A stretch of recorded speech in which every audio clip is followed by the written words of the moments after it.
Hello and welcome to India Today SoSouth. I'm Gautam Shankar. Now, B.S. Yediyurappa, a veteran leader who is the person who built the Bharatiya Janata Party in Karnataka brick by brick. And ironically, he's never completed a full term, but he's back in firefighting mode again. So, what's happening today is that Yediyurappa is visiting Davangere and Belgavi, and this is basically to resolve issues over the Lok Sabha's seat distribution. There seems to be a lot of resentment within the party over the ticket allotment. So he's facing a lot of issues from constituencies like Belgavi, Shimoga, Haveri, Tumkur, Bidar, Belgaum, Raichur, Chikballapur, Koppal, and Chitradurga. So multiple issues have cropped up. So it turns out that the BJP Central High Command there has once again turned to Yediyurappa to firefight these issues. But it's quite strange that he is the one whose BJP has had to rely on time and again. Now, keep in mind that his younger son is the BJP state president, BY Vijayendra, but he is not really involved in pacifying all the rebel leaders. Now, to what extent is the damage that has been done here? Because we hear that Yediyurappa is having to do multiple visits across the state, whereas he should actually be in campaign mode, but this time is being utilized in firefighting and quelling the dissidents within the BJP. So, to understand more about this problem and to see if it's actually going to impact the leadership of BY Vijayendra here, we are now joined in by Ramkrishna Upadhyaya, a senior political analyst from Karnataka. Thank you for joining us today, sir. Thank you, So, Gautam. right. Yeah. Ramkrishna Upadhyaya, the main question here is the BJP, when will they have let go of Yediyurappa as a firefighter? He's been dealing with dissidents and, year on Gautam, year, Gautam, decades after decades. Huh. they will not let go of him as long as he's fit and he's all right. After Hmm. all, his son is an apprentice under him. So Yes. you have to see that as a, that kind of relationship because after all, Vijayendra was given the presidency because of Yediyurappa. So everybody knows that fact. And, Hmm. it's amazing that only Yediyurappa enjoys a unique kind of position in the BJP. He's the only regional leader, whom I think Modi and Amit Shah respect and have a lot of regard for. You know, you can't think of any other regional leader who's given so much importance.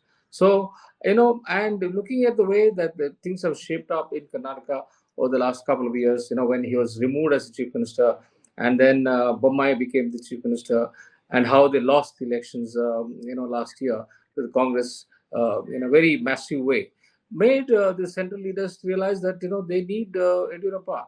Without Yediyurappa, they'll find it difficult to manage Karnataka.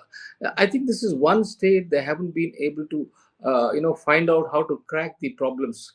In many other states they know how to do it, and they have sidelined Yes. so many of the regional leaders, whether it's Madhya Pradesh, whether it's Rajasthan. Take any state in the northern state, but it's only the south. Of course, Karnataka is the only bastion they have in the south, and they don't seem to be able to do anything without this Yediyurappa. So as far as the problems concerned, well, I would say it is partly High Command is also responsible. It's not that they had to listen to whatever Yediyurappa or Vijayendra said. Hmm. They do have lots of information. They have their own sources, multiple sources, which are telling them as to who are the right candidates and for different constituencies. I'm sure they would have gone through all those reports before finalizing the candidates. And in spite of that, if they have made mistakes, as you were mentioning about 7 8 constituencies, it shows that BJP, not everything is in order in BJP. So that's Absolutely. the reason why. Huh? Yeah, one second now, Upadhyay. So the thing is, like you mentioned, Yediyurappa has been a master of dealing with challenging situations where it's been marked by political instability. But a lot of this instability is seems to be coming from B.I. Vijayendra. That is quite ironic that it is his son, because he's not been able to win everyone's trust, and there are several issues amongst leaders.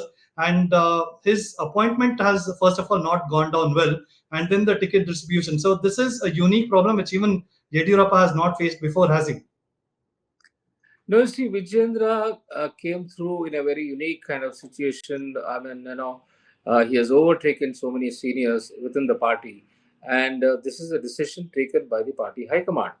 Hmm. And of course, they should have considered all these factors before making him the president. So once you make him the president, you have to back him fully. So that goes without saying.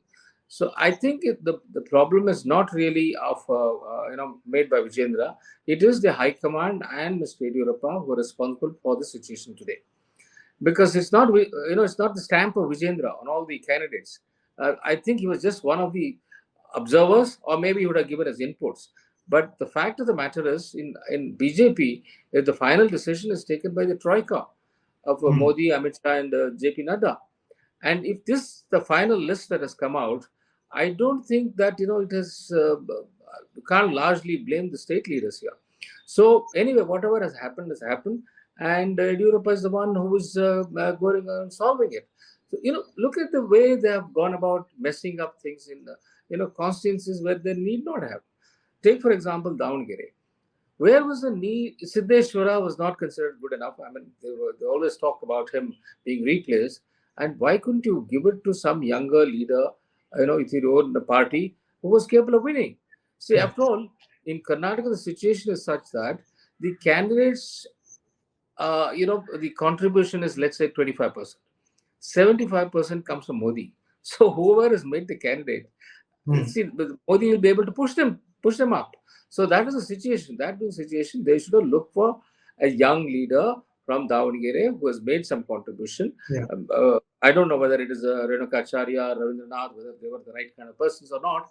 But why do you go for Siddheshwara's wife? Hmm. And when you're talking about Parivarwad in Congress and all other regional parties, and then put the blame on them, and you're doing the same thing in Karnataka, and the same thing in Shumaga, where Yediyurappa's another son is the candidate. So how do you justify that? One son is the party president, another son is a party candidate.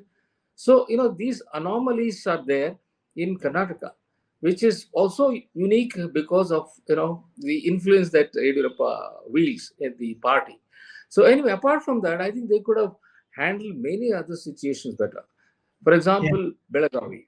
Hmm. You bring in Jagdish Shettar after he's left the party and joined the Congress, and Hmm. then they made him MLC and they promised him, the Lok Sabha ticket, and then Hmm. you bring him back. Yes. Once you bring him back, you have to honorably, restore the position. Hmm. And his play field is Hubli Dharwad or Hmm. Haveri. Correct. Hubli Dharwad, of course, Prahlad Joshi is there, and Yes. there was no way he could It have been cannot be given. more. But Hmm. Haveri should have been given to him. But why take Bommai and put him there? Hmm. Bommai was already the former chief minister, and he's an MLA right now. Yes. And and the logical thing would have been to put Jagdish Shettar there, but Hmm. you put Bommai there and create this problem and cause a lot of embarrassment to Jagdish Shettar also, because Hmm. he's just come back expecting that he'll be treated honorably, and I see Yediyurappa's hand in this also. You see, he's a master of all these games. Hmm. So he was the one who opposed Bommai and Santosh denying Exactly. ticket to Jagdish Shettar. Remember, during the Yes. assembly elections, he was the one who said Jagdish Shettar should be given. But what Correct. happened now? Subsequently, we don't know what is happening Hmm. between father and things that probably they're deciding too many things in these respects. So that is one of the reasons why they've created a complication in Belagavi. Or you go to Shumaga. I mean, Ishwarappa, of course, Ishwarappa is a very senior leader, but how can he insist that my son should be given a ticket if he Hmm. doesn't have the qualification? From all the reports that I hear, Kamtesh has done nothing to demand an MP ticket. Has he worked in Haveri for the last 5 years to demand that he should be made a BJP candidate? Yeah. He should have worked his way. You can't just because you are so and so's son, you'll get a ticket. I've not heard him being very active in Haveri. So, okay, just because of that, party denies him the ticket, and then you go on the rampage. The Ishwarappa has enjoyed all his power in the BJP, and he has been all kinds. I mean, he has been a minister, he's been a deputy chief minister, he's been a party president, whatever that you can think of, he has enjoyed it. and he's Yeah. 75 years old. So you have to have some respect for the party. And Hmm. that man says, no, I'm going to now, contest as an independent. Also go to Shumaga and contest against Yediyurappa's son. See, you are going against the party discipline. Yes. These senior leaders doing this kind of a thing will definitely damage the party. Yeah, that's a good point you bring up, Ramakrishna Upadhyay, there, because, like you rightly mentioned earlier, Karnataka is the only sort of bastion that they have among the southern states. So until recently, all seemed very hunky dory. Things are going smoothly. A lot of opinion polls also saying that BJP could get 20 plus tickets, but this dissidence mainly resulting over tickets to sons and daughters and relatives. Of MLAs and other senior leaders. That is where it's stemmed from. How could the BJP central leadership have not seen it? Because let me just give our viewers a context of the kind of problems they are facing in several constituencies. We have in Koppal, the MP Karadi Sangana. He has threatened to revolt. He was denied a ticket to recontest, and the ticket was given to Basraj Kyavator there. And in Tumkur, JC Madhuswamy, former minister, is sulking. The ticket has been given to V. Somanna. In Bidar as well, BJP MLAs Prabhu Chauhan and Saranu Sargar, they are upset because Union Minister Bhagwan Koba has been renominated there. And in Chitradurga, the ticket is still on hold because right now we thought that, okay, Govind Karjol may not really throw his hat in the ring, but it seems like he still is having some interest here. And we have in Hodalkere also, and then we also see protests that happened yesterday in Chikbalapur. K. Sudhakar, the BJP supporters themselves saying, "Go back, Sudhakar." So things seem to be sort of unraveling, and you can depend on Yediyurappa to a certain extent, okay, to quell the distance. But the source of the dissidence, where do you see it all starting here, Ramakrishna Upadhyay? Uh, you see, one thing is it is going to happen in every election. I mean, there Hmm. are always contenders, more than one contender, and especially when the party is winning. So everybody wants to be there, get the piece of cake. And I think Kardi Sangan has reconciled himself. I saw his statement that he will Yeah. not be starting as independent or something. And Madhu Swami also, I think, has been pacified. He says, I will not, cause any trouble. So Hmm. I think one by one they're beginning to, solve those issues. You know what is the blessing and disguise for the BJP? The Congress list. I mean, I was appalled by the, the kind of people that have been selected. There are 19 Parivarwad people in their list Hmm. of 20. 19, not just Hmm. see when you compare that, BJP has only three, Yeah. including Surya. I mean, Yeah. if you count that as a Parivarwad, because You. his uncle is an MLA. Hmm. Otherwise, BJP has three, and JDS of course has two out of three. Whereas Congress, what's wrong with Congress? You have only there are seven ministers whose kith and kin have been given tickets, including five children. Yeah. Uh, and so this is bizarre. It looks Hmm. like in some other places, they're just filling it up. They don't have Hmm. candidates. What it really shows and what it tells the people is look, Congress doesn't have candidates. And that's Hmm. the reason why they have brought in these people so that we have put up candidates. And of course, they have the money, they have the position to campaign and show that the Yeah. party is able to put up a fight. So I think that is what is the saving grace, I would say, Hmm. in reverse for the BJP, because the atrocious selection of candidates by the Congress. I have not heard of so many, family members getting any in any state. Hmm. So this real and Mallikarjun Kharge putting up his son-in-law. Hmm. He was supposed to contest. You are a Yeah. party president, and if you are nominated as the prime ministerial candidate of your alliance, So why fine. don't you contest? You should have Hmm. been there, and I'm sure people would have backed him.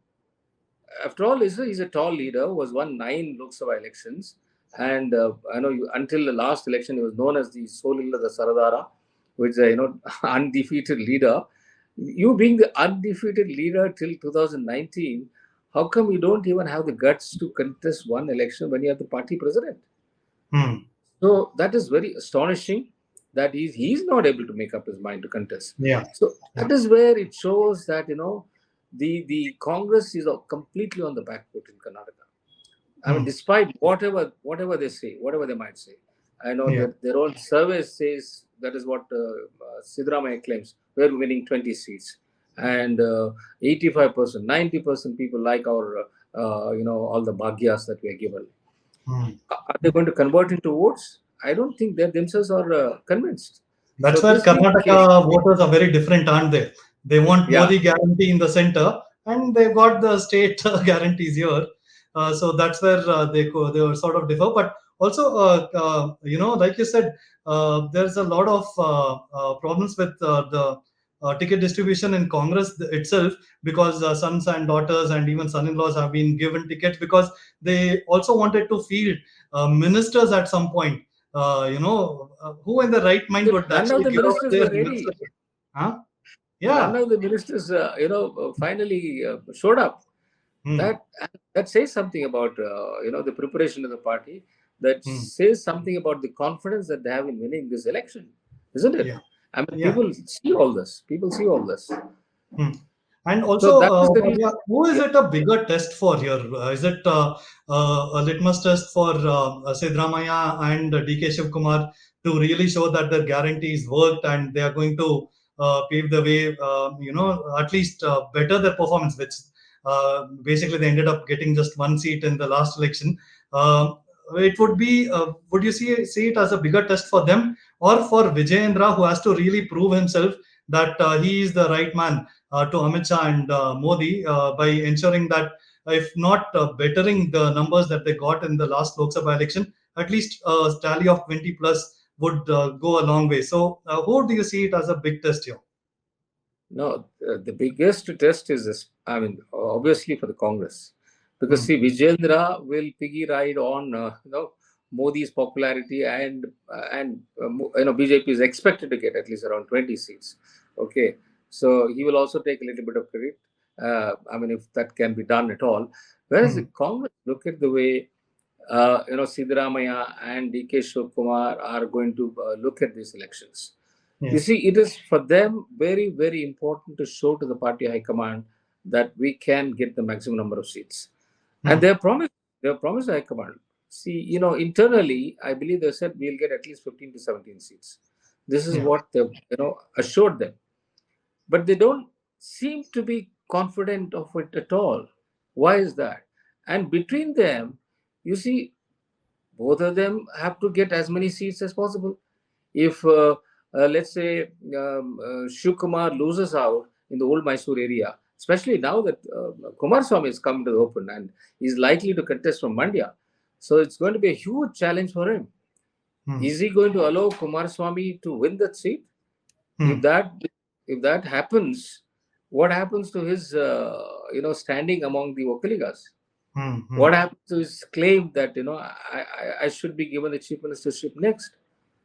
So, see, there are many things that are going to unravel once these elections are over, because Siddaramaiah himself, I think, will not be happy if he gets only Hmm. 3 or 4 or even just 5 seats. He is expected to get at least a double figure. He's expected to get at least a double figure, Hmm. or at least about 8 or 9, which they've done until 2009. They used to get a double figure.